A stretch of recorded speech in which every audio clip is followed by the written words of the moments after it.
Hi guys. So నాకు ఒక doubt ఉంది, మీరు ఎవరైనా క్లారిఫై చేస్తారా?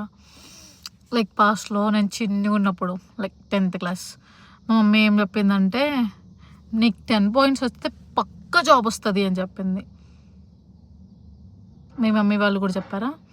సేమ్ 10 points తెచ్చుకుంటే నీకు చాలా మంచి జాబు, మంచి ఫ్యూచర్ అని చెప్పింది గైస్. తెచ్చుకున్నా. తర్వాత ఇంటర్కి వచ్చా.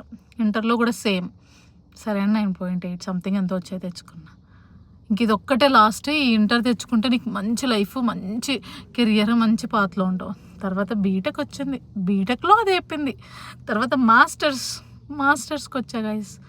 మాస్టర్స్ కూడా అయిపోయింది. 10th అయిపోయి 8 years అయింది. టిల్ నౌ మంచి కెరియర్ కాదు కదా, జాబే లేదు గైస్, జాబే లేదు. సో నా డౌట్ ఏంటంటే, చిన్నప్పుడు అలా చెప్పారు కదా, మరి ఇప్పటికి జాబ్ రావాలి కదా.